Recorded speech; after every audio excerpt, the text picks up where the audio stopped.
नमस्कार साथियों, मैं हूं मुकेश कुमार परमार और गौरव ज्ञान धारा की शाखा ओपीडी पर आप सभी का हार्दिक स्वागत एवं अभिनंदन। मित्रों, आशा है कि आप जो है राजस्थान एसआई और जो हाईकोर्ट की जो भर्ती है उसके तहत अपने आप को बिल्कुल प्रिपेयर कर रहे होंगे और इन कक्षाओं के माध्यम से आपको मजबूती भी जो है वो प्रदान हो रही होगी। गौरव ज्ञान धारा और ओपीडी के माध्यम से आपको सभी प्रकार की कक्षाएं जो हैं यहाँ से उपलब्ध करवाई जा रही है और जाती रही है। जीजीडी और ओपीडी हमेशा आपके साथ में रहेगा, ऐसा हमसे वादा है, ऐसा हम आप सभी से जो है वो वादा करते हैं। तो लीजिए मित्रों, आज की कक्षा का आरंभ एक नए बिंदु के साथ में करने जा रहे हैं जो वाकई में एक विशेष बिंदु निकलकर सामने आता है। पूर्व की कक्षाओं में हमने संधि से संबंधित जो तीनों ही प्रकार की संधियां हैं, जिसमें सर्वप्रथम स्वर संधि और व्यंजन संधि और आज है विसर्ग संधि। स्वर संधि से जो संबंधित जो पांचों भाग है, उसके जो पांचों टाइप्स हैं, जो प्रकार है, उन पांचों ही प्रकारों को हमने भिन्न उदाहरणों के माध्यम से पुष्ट करने का प्रयास किया। तत्पश्चात हमने व्यंजन संधि के तमाम नियम, मित्रों मैंने तकरीबन आपके सामने 20 से 22 नियमों के तहत कुछ शब्दों को लेकर जिस प्रकार से जो नए शब्द विकार वर्णों के योग से जो विकार होना चाहिए, उस विकारों के तहत व्यंजन संधि के नियमों को हमने पढ़ने का प्रयास किया, तमाम उदाहरणों के माध्यम से उसको पुष्ट करने का प्रयास किया। आशा है मित्रों कि वो एग्जाम्पल्स जो है और जो नियम है वो आपकी इस प्रतियोगी परीक्षाओं में बिल्कुल ही 100% आपको सहयोग करने वाले हैं। आज उसी क्रम में हम एक नई कक्षा, एक नई बिंदु के साथ संधि का ही तीसरा टाइप विसर्ग संधि को लेकर बात करने जा रहे हैं। हालांकि ये संधि जो है अपने आप में क्लिष्टता के लिए जो है प्रसिद्ध है, लेकिन यहां पर हम कुछ नियमों से इसको समझने का प्रयास करेंगे ताकि एक सिस्टमेटिक तरीके से इसको बात करें और उन नियमों के द्वारा बात करें तो विसर्ग संधि से संबंधित भी आपका कोई भी प्रश्न जो है वो गलत होने के चांसेस नहीं रहेंगे। तो लीजिए आगाज करते हैं आज की इस कक्षा का और बात करते हैं विसर्ग संधि की। और यह है आपकी विसर्ग संधि को लेकर हम बात कर रहे हैं। यहां पर विसर्ग संधि से संबंधित आज आपका बिंदु रहेगा। तो ध्यान रहे मित्रों कि सर्वप्रथम विसर्ग संधि,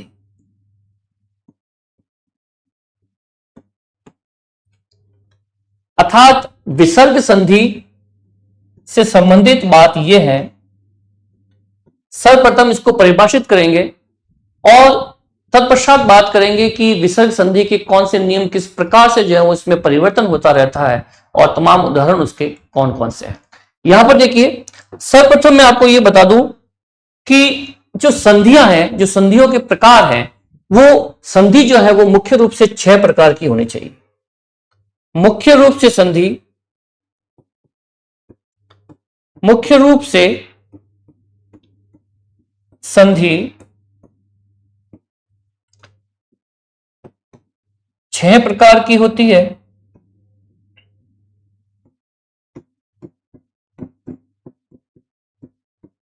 एक सिस्टम से इसको देखने का प्रयास करते हैं कि किस प्रकार से 6 प्रकार की संधियां और अब तक हमने कितनी प्रकार की संधियां पढ़ ली है। तो ध्यान रहे मित्रों कि स्वर से स्वर, फर्स्ट टाइप ये रहा। सेकेंड टाइप स्वर के साथ व्यंजन। तीसरा व्यंजन के साथ स्वर। चौथा प्रकार है इसका व्यंजन के साथ व्यंजन। इस प्रकार से हम कह सकते हैं यहां पर कि किस तरीके से जो है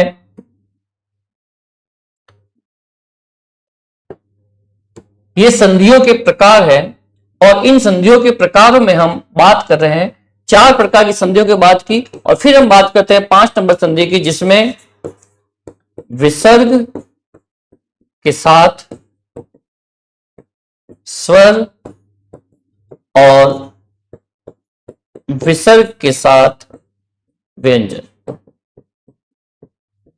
इस प्रकार से विद्यार्थियों ये जो 6 प्रकार की संधियां निकलकर सामने आती हैं, मुख्य रूप से 6 प्रकार की इन संधियों को हम यहां पर पढ़ते हैं, जिसमें सबसे पहले हमने स्वर के साथ स्वर के मिलने पर जो विकार, जो परिवर्तन उत्पन्न होता है, जो परिवर्तन होता है, उस संधि को पढ़ा जिसे हम कह सकते हैं स्वर संधि। क्या कह सकते हैं? स्वर संधि।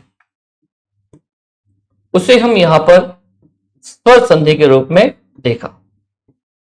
फिर बात की हमने स्वर के साथ व्यंजन की, व्यंजन के साथ स्वर की और व्यंजन के साथ व्यंजन की। ये जो तीन संधियां के टाइप देखे वो जो है अपने आप में व्यंजन संधि का प्रकार है। किसके प्रकार थे वो? व्यंजन संधि के तमाम उदाहरणों के माध्यम से इस संधि को यहां पर पुष्ट करने का प्रयास किया। मैं आपको बता रहा हूं संधि के प्रकार कि संधि मुख्य रूप से कितने प्रकार की होनी चाहिए। मैंने आपको कई बार स्टार्ट कक्षाओं में यह बताया कि संधियों के मुख्य रूप से प्रकार कितने, तो तीन स्वर संधि है, उसके बाद में व्यंजन संधि और विसर्ग संधि है। फिर मैंने आपको बताया था कि संधियां किस तरीके से हो सकती है, तो आगम है, आदेश है, लोप है, प्रकृति भाव है। वो संधियां भी अपने आप में टाइप्स थे कि संधियां किस किस तरह से विकार होते हैं, वो उनके नाम थे। अब मैं बता रहा हूं कि मुख्य रूप से 6 प्रकार की संधियां कैसे हो सकती है, तो उसकी ये चीजें, उसकी वस्तु स्थिति जो रहेगी वो ये रहेगी, इन प्रकार से संधियां भी हो सकती है। तो अब अपन पढ़ने जा रहे हैं विसर्ग के साथ स्वर और विसर्ग के साथ व्यंजन। इसे हम कहेंगे यहां पर विसर्ग संधि। क्या कहेंगे?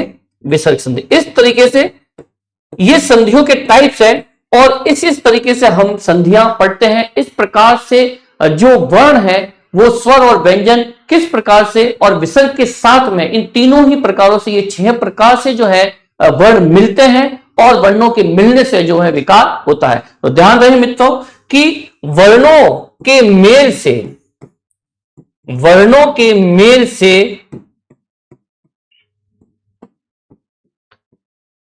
विकार होना चाहिए, वर्णों के मेल से विकार होना चाहिए। ये मुख्य बात निकलकर सामने आती है यहां पर कि वर्णों के विकार से क्या होता है, वर्णों के मेल से, योग से विकार उत्पन्न होता है और उसे ही हम संधि कहते हैं। और तुरंत उसी बात में उन्हीं संधि को मूल रूप में लाना विच्छेद कहलाता है। तो यहां पर विसर्ग संधि से रिलेटेड हम संबंधित जो है आज का कंसेप्ट है हमारा, जिसमें मैंने मुख्य रूप से आपको संधियों के प्रकार बताए, इसे देख लें फिर आगे चलते हैं एक बार।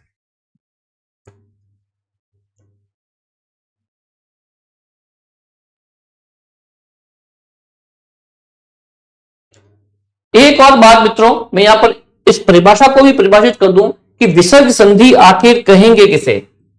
तो ध्यान रहे यहां पर ही हम बात कर लेते हैं कि विसर्ग के साथ, विसर्ग के साथ स्वर या व्यंजन के मेल से उत्पन्न विकार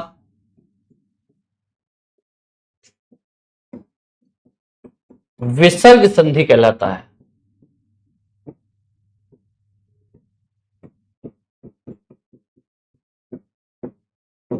ठीक है ना?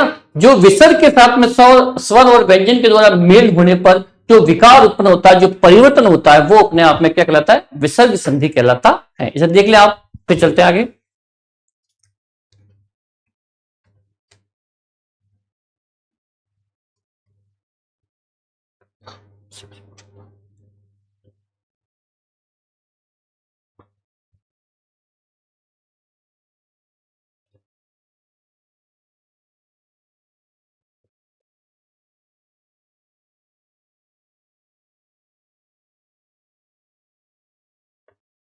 आशा है मित्रों कि ये कंसेप्ट यहां पर आपको बिल्कुल अच्छे तरीके से समझ में आया होगा, किस तरीके से विसर्ग संधि का हम आरंभ कर चुके हैं और 6 प्रकार की संधियां किस तरीके से कार्य करती है और विसर्ग संधि की परिभाषा क्या होगी। अब हम आगे चलते हैं।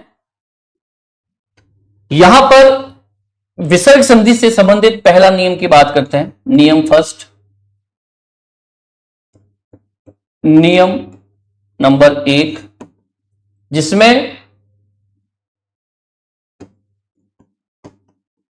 विसर्ग से पहले अ और बाद में अ और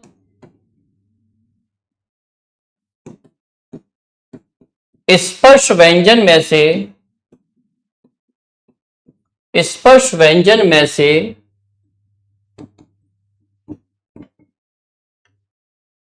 तीसरा, चौथा, पांचवा वर्ण, तीसरा, चौथा, पांचवा वर्ण और य, र, ल, व, श और ह हो तो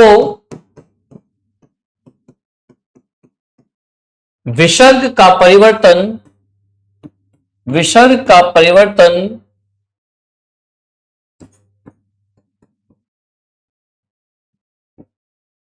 विसर्ग का परिवर्तन ओ में हो जाता है, ओ में हो जाता है। तो ध्यान रहे मित्रों, मैं आप बात कर रहा हूं यहां पर कि विसर्ग से पहले अ हो और बाद में, मतलब कि जो विसर्ग का जो मेल होगा वो अ और स्पर्श व्यंजन या स्पर्श व्यंजन में से तीसरा, चौथा, पांचवा वर्ण, किसी भी वर्ग का तीसरा, चौथा, पांचवा वर्ण और उसके साथ में य, र, ल, व, श, ह हो तो विसर्ग का परिवर्तन जो किसमें हो जाएगा, ओ में हो जाएगा। ये नियम नंबर 1 की बात यहां पर हम कर रहे हैं। ओके, इसको कुछ एग्जाम्पलों के माध्यम से यहां पर पुष्ट करने का प्रयास करते हैं। इस नियम को ध्यान रहे, विसर्ग के पहले अ हो और बाद में अ और स्पर्श व्यंजन का कोई भी तीसरा, चौथा, पांचवा वर्ण और य, र, ल, व, श, ह हो तो ऐसी कंडीशन में विसर्ग का ओ में परिवर्तन हो जाता है। विसर्ग संधि नियम नंबर 1। ओके, अब देखिए ये सब निकलकर आ रहा है कि ये अ है यहां पर और आगे भी अ है, अर्थात वो वस्तु स्थिति बन रही है और विसर्ग जो है किसमें तब्दील हो जाएगा, ओ में। किसमें हो जाएगा, तो सब बन जाएगा यहां पर मनोविराम, मनोविराम। क्लियर है। फिर है मन विकार, वो की वो स्थिति यहां पर बन रही है, वो यहां पर है और शब्द बन जाएगा यहां पर मनोविकार। नेक्स्ट है अधोधन भाग और शब्द बन जाएगा, देखो ओ में तब्दील हो रहा है विसर्ग यहां पर और शब्द बन जाएगा अधोभाग। क्या बन जाएगा, अधोभाग। ठीक है मित्रों।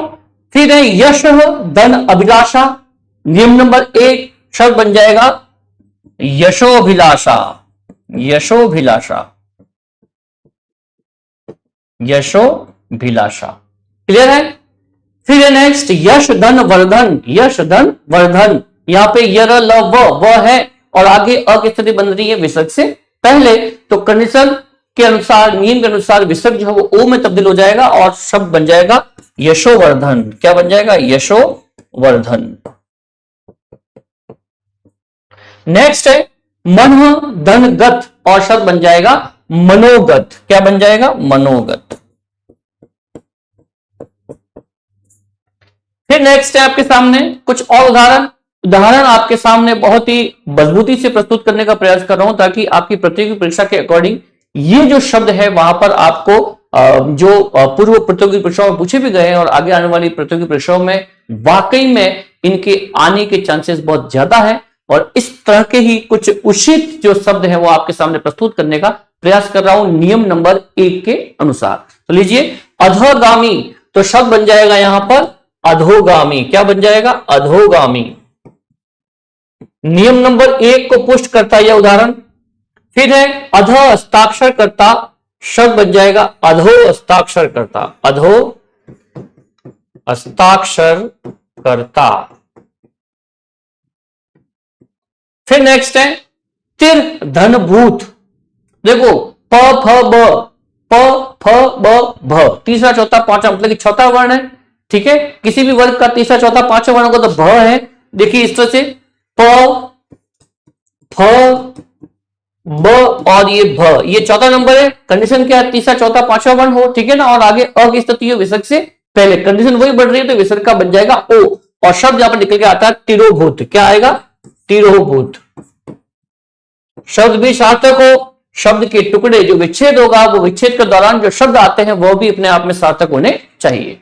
नेक्स्ट है पह धन जन, स्थिति वही है, शब्द बन जाएगा पयोज। क्या बन जाएगा, पयोज। और ध्यान रहे मित्रों कि पयोज का शाब्दिक अर्थ रहता है कमल। क्या रहता है, कमल। ओके। पुर धन हित, शब्द बन जाएगा, कंडीशन वही है, यर लव ह श ह है यहां पर और अपोस्टित शब्द बन जाएगा पुरोहित। फिर नेक्स्ट मन धन हर, तो शब्द बन जाएगा मनोहर। फिर नेक्स्ट रज धन दर्शन, शब्द बन जाएगा रजो दर्शन।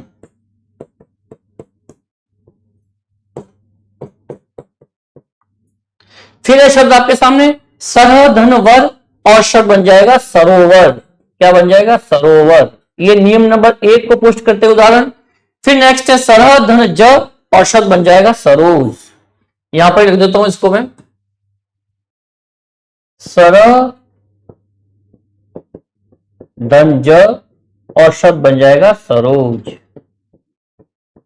इस तरीके से ये यहां पर जो है शब्द निकल कर आ रहे हैं सामने और नियम नंबर 1 को जो है यहां पर हम पुष्ट कर रहे हैं।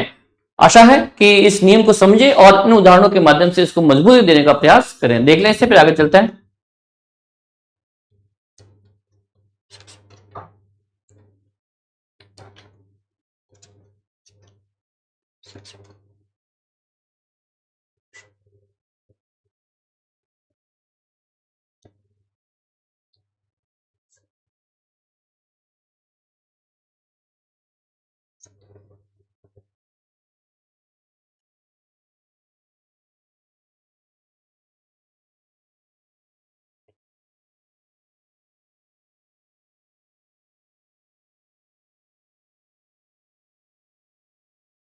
नियम नंबर 1 को इन भिन्न उदाहरणों के माध्यम से हमने पुष्ट करने का प्रयास किया। अब चलते हैं हम आगे एक और नियम की ओर। नियम नंबर 2, नियम नंबर 2 को देखेंगे।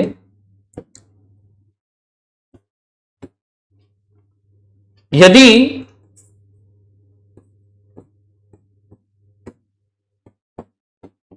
विसर्ग से पहले अ या आ हो, नियम को पढ़े अच्छे से कि यदि विसर्ग से पहले, यहां पर मैं पहले लिख दिया, पहले अ या आ हो और विसर्ग का मेल, और विसर्ग का मेल अ या आ को छोड़कर, अ या आ को छोड़कर अन्य किसी स्वर से हो, अन्य किसी स्वर से हो, तो विसर्ग का लोप हो जाता है, विसर्ग का लोप हो जाता है।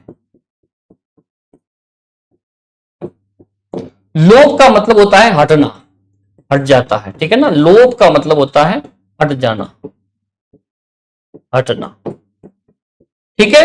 तो ये नियम है यहां पर कि यदि विसर्ग से पहले अ या आ हो और विसर्ग का मेल जो है अ या आ को छोड़कर किसी भी अन्य स्वर के साथ में हो, तो ऐसी कंडीशन में क्या हो जाएगा? विसर्ग का लोप जो है वो मित्रों हो जाएगा। अब देखिए यहां पर हम इसी प्रकार के 4-5 शब्दों से बात करेंगे और इस नियम को पुष्ट करने का प्रयास करेंगे कि देखिए किस तरीके से अतः धन एव। अब देखिए कंडीशन क्या है कि आगे अ है यहां पर और अ या आ को छोड़कर अन्य कोई स्वर भी है, ऐसी कंडीशन में ये जो विसर्ग है इसका लोप हो जाएगा और शब्द बनेगा अतएव। क्या बन जाएगा? अतएव। ओके। फिर नेक्स्ट है मनः धन उच्छेद, तो विसर्ग से पहले अ है और बाद में अ या आ को छोड़कर अन्य स्वर है और शब्द बन जाएगा मन उच्छेद। क्या बन जाएगा? मन उच्छेद, मन उच्छेद। फिर है नेक्स्ट यशः धन इच्छा, अ है और आगे अन्य स्वर अ या आ को छोड़कर जो है अन्य स्वर है यहां पर, और यहां पर लोप हो जाएगा विसर्ग संधि का और शब्द बन जाएगा यश इच्छा। क्या हो जाएगा? यश इच्छा। फिर है आपके सामने यहां पर तप दंड उत्तम और शब्द बन जाएगा तप उत्तम। इस तरीके से ये एग्जाम्पल जो है इस नियम को, नियम नंबर 2 को पुष्ट करते हुए कि किस तरीके से अ या आ विसर्ग से पहले हो और यदि अ या आ को छोड़कर विसर्ग का मेल होता है तो ऐसी कंडीशन में विसर्ग का लोप हो जाएगा और इस तरीके से शब्द निकलकर सामने आएंगे। आप चाहे तो पहले उस नियम को देख लें, इस नियम को एक बार देख लें अच्छे से, फिर यहां पर हम इन शब्दों को देखने का प्रयास कर रहे हैं। मन उच्छेद इसको देख ले एक बार।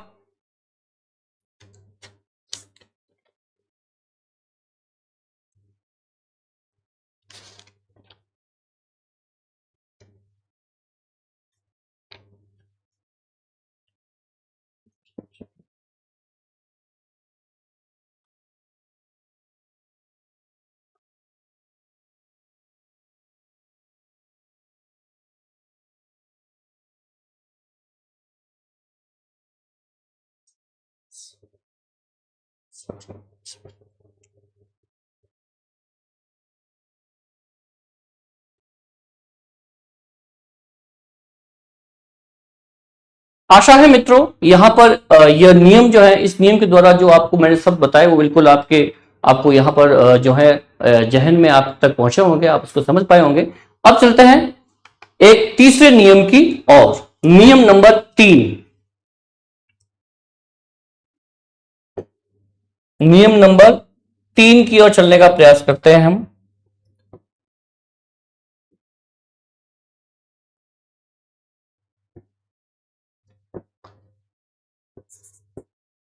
यदि विसर्ग से पहले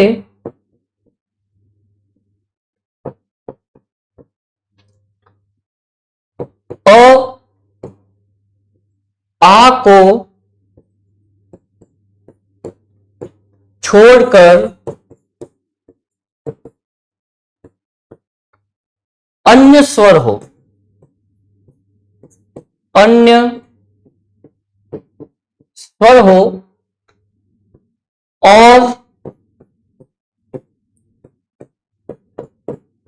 विसर्ग का मेल विसर्ग का मेल और विसर्ग का मेल स्वर या स्पर्श व्यंजन के तीसरा, चौथा, पांचवा वर्ण या य, र, ल, व और ह के साथ हो तो विसर्ग का र बन जाता है, विसर्ग का र बन जाता है, विसर्ग र में परिवर्तित हो जाएगा। तो मित्रों मैंने यहां क्या कहा आपको कि यदि विसर्ग से पहले अ या आ हो, आ को छोड़कर अन्य स्वर हो और उसके साथ में कोई भी स्वर हो, विसर्ग का मेल जो है उसका जो मेल होगा वो किसी भी स्वर के साथ हो या स्वर के साथ में स्पर्श व्यंजन का कोई भी तीसरा, चौथा, पांचवा वर्ण हो या य, र, ल, व, ह हो, ऐसी कंडीशन में विसर्ग के स्थान पर र में जो है वो परिवर्तन हो जाता है। उसी को हम इस नियम को उदाहरणों के माध्यम से पुष्ट करने का प्रयास करते हैं। अब देखिए आपके सामने ये यहां पर शब्द है, इन शब्दों को देखने का प्रयास करते हैं कि यहां पर देखिए इससे पहले अ या आ को छोड़कर विसर्ग से पहले ये क्या है, बड़ी ई है और यहां पर अ या आ को छोड़कर कोई भी जो है स्वर है, बिल्कुल ये स्थिति क्लियर है। और यहां पर है व, इसके बाद में विसर्ग का जो मेल होगा या तो यहां पर कोई स्वर हो या स्पर्श व्यंजन का तीसरा, चौथा, पांचवा वर्ण हो या उसके स्थान पर य, र, ल, व, ह हो, ऐसी कंडीशन में विसर्ग र में तब्दील हो जाएगा। तो यहां पर शब्द बन जाएगा आपका आशीर्वचन। क्या बन जाएगा? आशीर्वचन। उसी तरह से आगे है आशीर्वाद, यहां पे व है और यहां पर विसर्ग से पहले ई है, कंडीशन वही क्रिएट हो रही है और शब्द बन जाएगा आशीर्वाद। क्या बन जाएगा? आशीर्वाद। शब्द बन जाएगा यहां पर आशीर्वाद।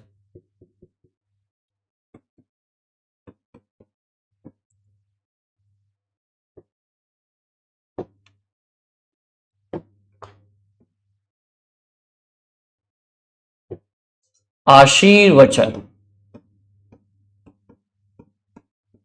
और आशीर्वाद। ओके, फिर है आयुर्वेद। आयुर्वेद। फिर है छतु धन युग और शब्द बन जाएगा चतुर्युग। क्या बन जाएगा? चतुर्युग। फिर जो है शब्द है दूरधन लब और शब्द बन जाएगा दुर्लभ। इस तरीके से देखिए, यहां पर देख रहे होंगे कि आप जो विसर्ग से पहले जो भी शब्द है वो अ या आ को छोड़कर कोई भी स्वर है, और आगे जो मिलने वाले शब्द हैं वो या तो यहां पर जो है स्वर हो सकता है, या फिर स्पर्श व्यंजन का तीसरा चौथा पांचवा वर्ण हो सकता है, या य लव ह हो सकता है। ऐसी कंडीशन में ये जो है शब्द मिलकर सामने आते हैं और ये नियम नंबर 3 को पुष्ट करने का प्रयास करते हैं। फिर लीजिए दूरधन गम और शब्द बन जाएगा दुर्गम। क्या बन जाएगा? दुर्गम। वही कंडीशन है यहां पर, उसी नियम को पुष्ट करते हुए, पोषण देते हुए। फिर निधन बाद और शब्द बन जाएगा निर्बाध। क्या बन जाएगा? निर्बाध। विसर्ग की जगह जो है यहां पर र में परिवर्तन हो रहा है। फिर है ज्योति धनमय और शब्द बन जाएगा ज्योतिर्मय। क्या बन जाएगा? ज्योतिर्मय। कई विद्यार्थियों के नाम भी होते हैं ज्योतिर्मय। फिर है निधन धन और शब्द बन जाएगा निर्धन। त थ द ध न, तो ये चौथा वर्ण है अतः स्पर्श व्यंजन का, और आगे जो है अ या आ को छोड़कर स्वर है विसर्ग से पहले। ऐसी कंडीशन में वही कंडीशन क्रिएट हो रही है और शब्द बन रहा है यहां पर निर्धन। उसी तरह से दुर्गंध।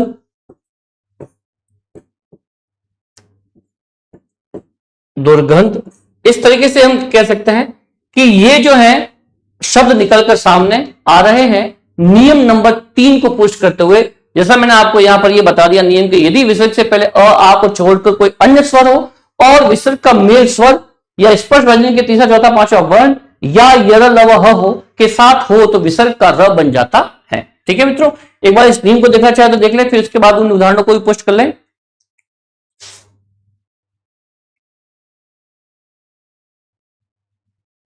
ये आपके सामने इसके उदाहरण है।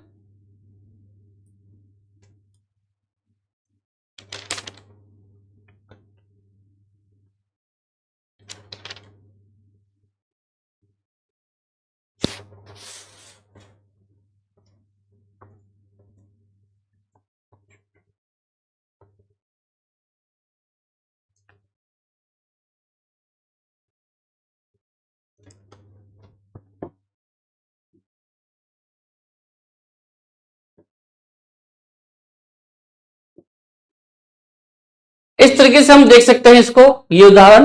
अब हम चलते हैं नेक्स्ट नियम, नियम नंबर 4 की ओर।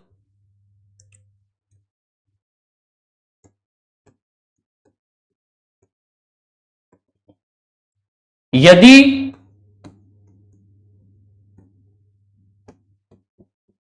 विसर्ग से पहले कोई स्वर हो, कोई स्वर हो और विसर्ग का मेल, और विसर्ग का मेल, विसर्ग का मेल च श या श से हो तो विसर्ग श या शश में परिवर्तित, विसर्ग का श श या श में परिवर्तन हो जाता है, परिवर्तन हो जाता है।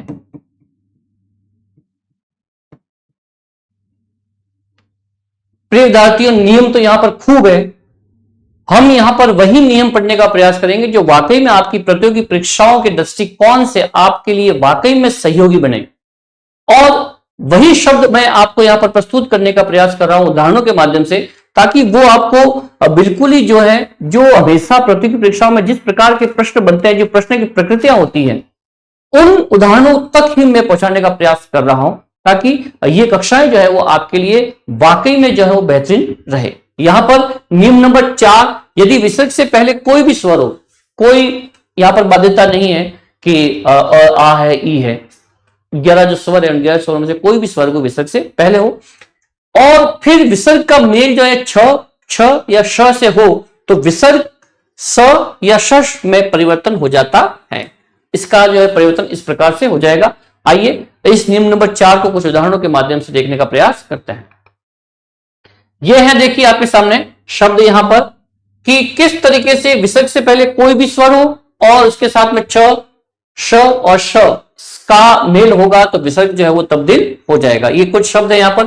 तो अंतश, देखो यह त है, अंत, कोई भी स्वर हो अच्छा आ रहा है तो शब्द बन जाएगा अंतश चेतना, अंतश चेतना। फिर है दु तन चरित्र, शब्द बन जाएगा दुष्चरित्र। क्या बन जाएगा?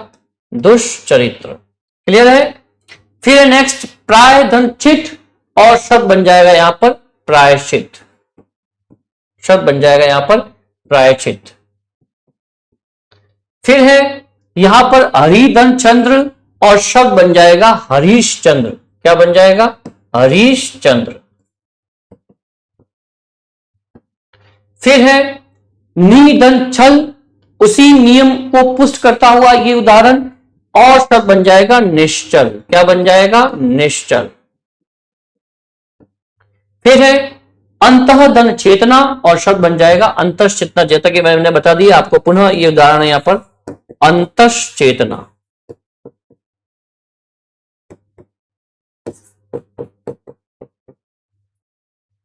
फिर है यशः धन शेष, और शब्द बन जाएगा यशः शेष।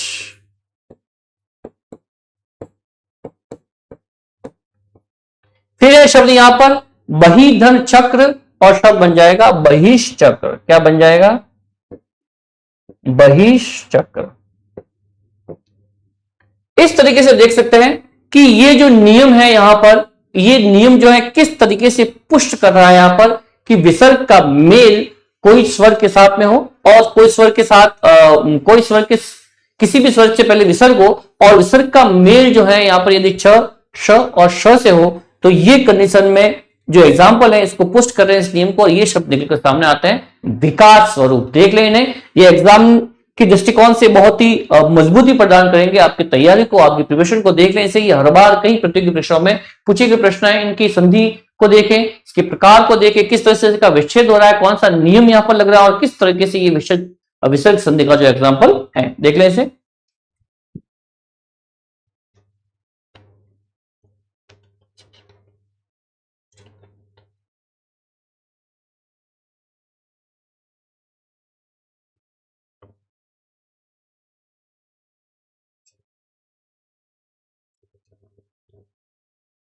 अब मित्रों यहां पर हम समथिंग विसर्ग संधि के 4 नियम और तमाम उदाहरणों के माध्यम से उसको पुष्ट कर रहे हैं।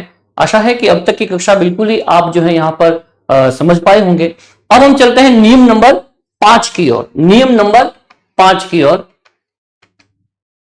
तो देखिए यहां पर बात कर रहे हैं हम नियम नंबर 5 की।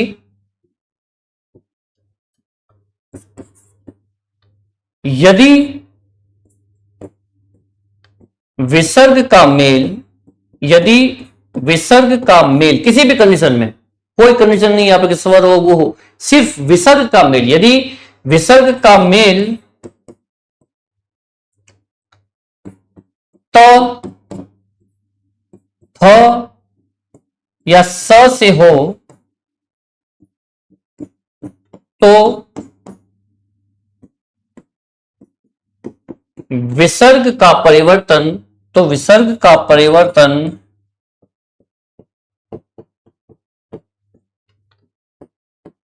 स में हो जाता है, स में हो जाता है। क्लियर है मित्रों? ये जो यहां पर नियम है, बिल्कुल सीधा साधा नियम है कि विसर्ग का मेल त थ स से हो तो विसर्ग का परिवर्तन जो है उस समय हो जाता है। हालांकि इसे समझ आपको और भी कई नियम मिलेंगे, लेकिन ध्यान रहे मैं यहाँ पर कंसेप्ट वही क्लियर कर रहा हूं आपके, जो वाकई में आपकी प्रतियोगी परीक्षा के दौरान आपके लिए सहयोगी रह सकते हैं। और जो नियम जो है, ये नियम बिल्कुल ही उन उदाहरणों के माध्यम से पोस्ट करूंगा जो वाकई आप में प्रतियोगी परीक्षाओं के लिए आपके लिए सहयोगी रहने वाले हैं। देख ले इसे इस नियमन को, फिर आगे चलते हैं।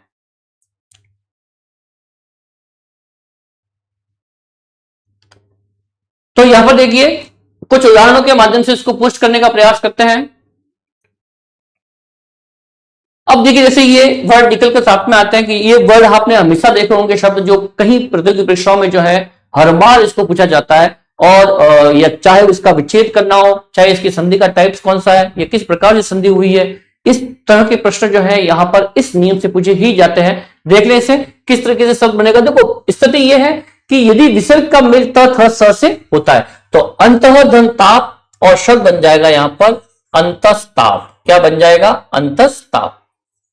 विसर्ग का जो है परिवर्तन किसमें हो रहा है? स में। विसर्ग धन यदि त है, ह है और स है, ऐसी कंडीशन में विसर्ग के बराबर क्या हो जाएगा? स। क्या बन जाएगा? स। ये वस्तु स्थिति है। फिर है दु धन साहस, और शब्द बन जाएगा दुस्साहस। क्या बन जाएगा? दुस्साहस। क्लियर है मित्रों? दुस्साहस। ओके। फिर नेक्स्ट है नी धन तेज, वही कंडीशन, वही समीकरण वहां पर कार्य कर रहा है, और शब्द बन जाएगा आपका निस्तेज। क्या बन जाएगा? निस्तेज। फिर है आगे वी धन ता, यहां पर शब्द बन रहा है, और शब्द बन जाएगा विस्तार। क्या बन जाएगा? विस्तार। फिर आगे नमः धन ते, और शब्द बन जाएगा यहां पर नमस्ते। विसर्ग संधि का एग्जाम्पल है, कहीं बार एग्जाम में पूछा गया, चाहे इसकी विच्छेद भी पूछ ले या संधि का प्रकार भी पूछ ले, ठीक है ना। तो किसी भी प्रकार से ये बनकर, किसी भी प्रकृति से बनकर ये प्रश्न आपके सामने प्रस्तुत हो सकते हैं। हर एंगल से अपने आप को प्रिपेयर रखें। और फिर है मनः धन ताप, देखिए शब्द है यहां पर मनः धन ताप, और शब्द यहां पर बन जाएगा मनस्ताप। इस तरीके से नियम नंबर 5 को यहां पर पोस्ट करने का प्रयास किया है हमने इन उदाहरणों के माध्यम से। बिल्कुल ही सरल और सहज तरीके से पढ़ना है मित्रों, बेसिक तरीके से पढ़ना है, ताकि आपके कंसेप्ट जो है, आपकी संकल्पनाएं जो है वो बिल्कुल सही रहे। देख रहे हैं इसे, फिर आगे चलते हैं।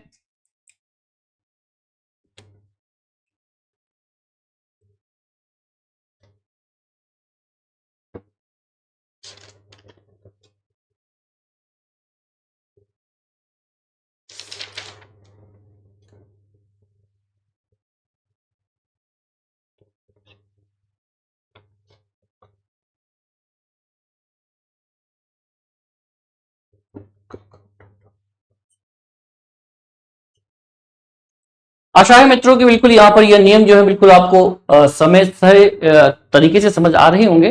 आगे चलते हैं, अपन नियमों को देखते हैं, एक बार देख रहे हैं इसे।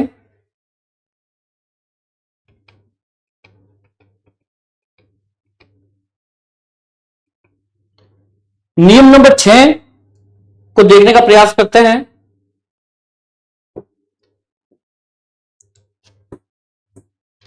यदि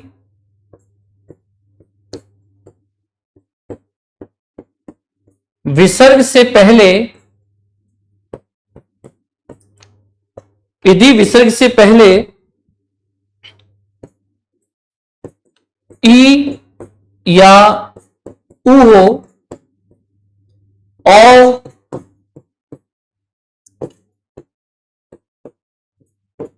विसर्ग का मेल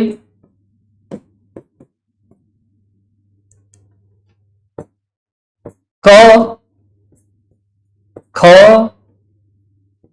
ट, ठ, प या फ से हो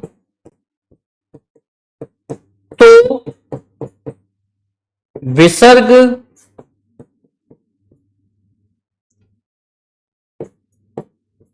श में बदल जाता है।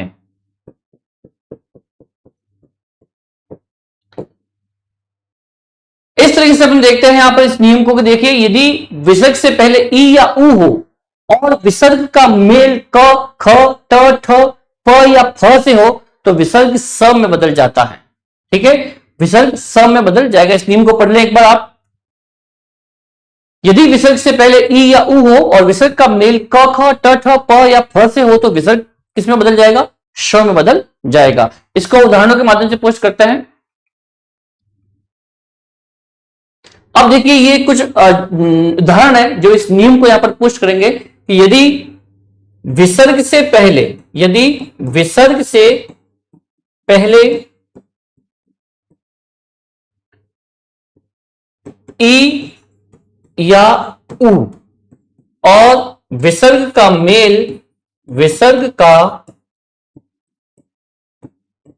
मेल क, ख, ट, थ, प और फ से हो तो विसर्ग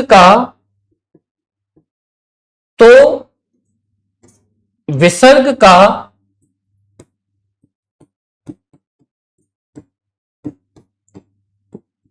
स बन जाता है। क्लियर मित्रों? इस तरीके से अपन देख सकते हैं इसको। अब देखिए इन उदाहरणों को यहां पर पोस्ट करने का प्रयास करते हैं कि देखो विसर्ग से पहले ई है, बिल्कुल है, और यहां पे क है तो क, ख, ट, ठ, प, फ हो तो ऐसी कंडीशन में जो विसर्ग है वो श में बदल जाता है। तो यहां पर देखिए आवी धन कार और शब्द मिलकर आता है आविष्कार। क्या आ जाएगा? आविष्कार आ जाएगा, आविष्कार। ठीक है, शब्द आ जाएगा आविष्कार।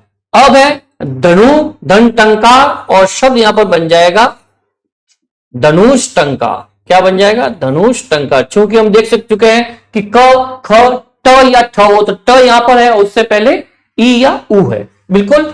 फिर है नी धन पक्ष और शब्द बन जाएगा यहां पर निष्पक्ष। क्या बन जाएगा? निष्पक्ष।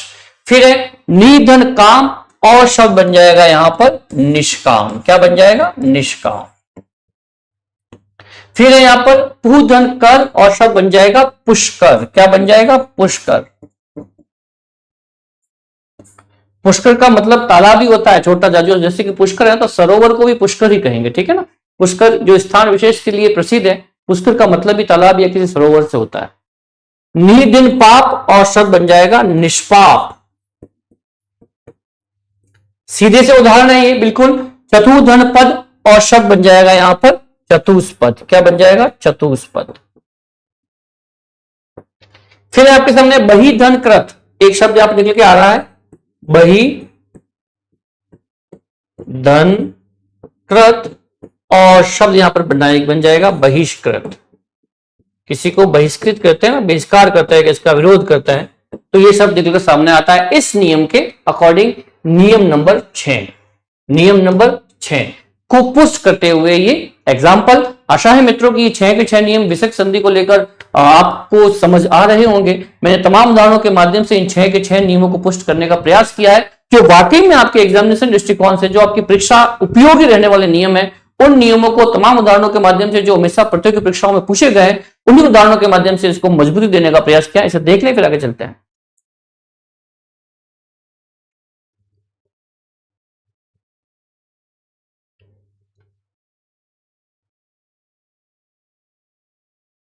तो इस प्रकार मित्रों आज हमने आपके समक्ष जो है तकरीबन ये 3 नियम, ये 6 नियमों के साथ में मैंने तमाम उदाहरणों के माध्यम से इस विसर्ग संधि को पुष्ट करने का प्रयास किया। आशा है ये कक्षा आपके लिए वाकई उपयोगी रहने वाली है। आज के लिए इतना ही, मिलते हैं अगली कक्षा में। जब तक के लिए नमस्ते, नमस्कार।